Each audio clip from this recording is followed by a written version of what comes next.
Hey everyone, welcome back to my channel. Today I wanted to talk about the new movie, Bodies, Bodies, Bodies. This movie is A24's newest film and stars Pete Davidson, so I wanted to check it out. I just want to give a quick shout out to the guy sitting next to me in the movie theater, talking the whole time and treating it like it was his living room. God love those people because nobody else does. The synopsis is as follows. A party game leads to murder when young and wealthy friends gather at a remote family mansion. So without further ado, let's get into the 6 things that make a movie great. Number 1, the plot. How do I describe this plot? Literally, this movie is about a bunch of friends at a party and they're drinking and doing drugs and they play this game that's a lot like Werewolf or Murder in the Dark. And then one of their friends ends up dead, so they start trying to figure out who the murderer is and chaos ensues as debauchery continues and we just devolve into this state of madness. I'm gonna shoot straight with you guys because I was done with this movie about a third of the way through. This movie classifies itself as a comedy horror movie and it's neither of those things. The only horrific part about this movie is that it was created. I think I smiled twice, I laughed once, but the rest of this movie is literally just a bunch of people drinking and on drugs, constantly screeching about their own relationship drama as people die in bloody fashion around them. The plot of this movie is trying to be a classic whodunit, but the way it was executed was disgustingly poor. I contemplated walking out of the theater multiple times because this movie was just that bad. There was something that was hinted at in a subtle way in this movie that they never used. And the twist that comes at the end of the movie is one of the only moments that I smiled, but I couldn't tell if it was because it was actually funny or because the movie was over. You can do a lot with a simple plot, and this movie did the absolute worst possible job they could have done. Plot gets a thumbs down. 2 is family friendliness. This movie opens with literally a 2-minute clip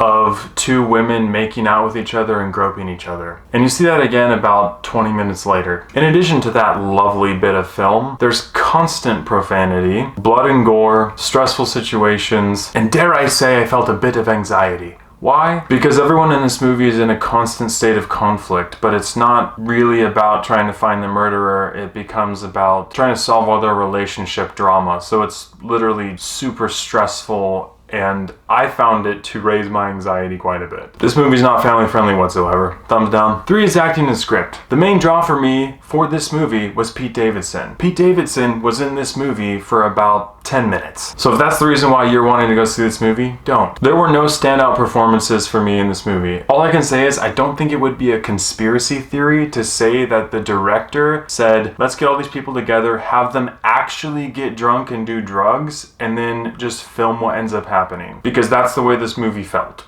There was no intentionality behind any of the dialogue. It literally was just a bunch of people talking over the top of each other and fighting about useless relationship drama. My gosh, it was annoying. Now, for all those art student trolls who always like to get up in my comment section, I heard the lines that were supposed to be satirical and supposed to be funny. I just didn't think they were that funny. What could have been good subtle humor was completely swallowed up by all of the screeching drama that was taking place. And though that annoying guy next to me was shrieking with laughter, he was the only one in the theater doing so. Acting and script get a thumbs down. 4 is character development. To say that any of the characters in this movie were developed is a lie. You find out more about the characters as you go, but finding out that she cheated on her with her or him, and someone said I love you to her when she's dating him, that's not character development, that's relationship drama. And a lot of these situations are completely fabricated out of nowhere. Everyone in this movie is mad at each other for literally the dumbest reasons, but it ends up being the main focal point of the entire film. So with all this manufactured drama, it does not point to character development, it just points to audience annoyance. Character development gets a thumbs down. 5 is visuals and CGI. There's no CGI in this movie, but as far as the visuals go, I think the cameraman may have also been drinking and on drugs. I can't tell how many times the camera was literally pointed towards a wall or in a dark place or really laying into the shoulder cam shaky footage because I literally felt like I was going to throw up. There was no creative visuals that wowed me. A lot of this movie was shot in the dark with flashlights, and literally one of the girls was doing something so annoying. She had her flashlight on with her screen on at full brightness. I'm like, you're literally blinding yourself so you can't see anything. You're blinding the audience too. Maybe that was part of the subtle humor. Maybe it was. Honestly, I don't know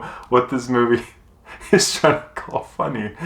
Oh, this movie's stupid. Visuals and CGI get a thumbs down. And 6 is rewatchability. You couldn't pay me $1,000 to watch this movie again. This movie has a runtime of 1.5 hours, and I'd be lying if I didn't say it felt like it was almost 3 hours long. This movie is disorienting, it's full of debauchery, so I will never come close to this film in a million years again. Rewatchability gets a fat thumbs down. With all these areas considered, I have to give Bodies, Bodies, Bodies a 1 out of 10. What a useless piece of crap movie. And the only reason why I give it even 1 point at all is because the twist at the end was actually kind of funny. Everything else about this movie was a complete dumpster fire of debauchery and senselessness. Like, how can someone make this, get it to the cutting floor, and say, yeah, this is a good idea, this is a good movie? Absolutely do not waste your time or money going to see this movie at all. Thank you so much for watching. If you've seen Bodies, Bodies, Bodies, I'll pray for you. Art students, I'll see you in the comments. But thank you for watching my review. As always, I appreciate your love and support, and I'll catch you guys and gals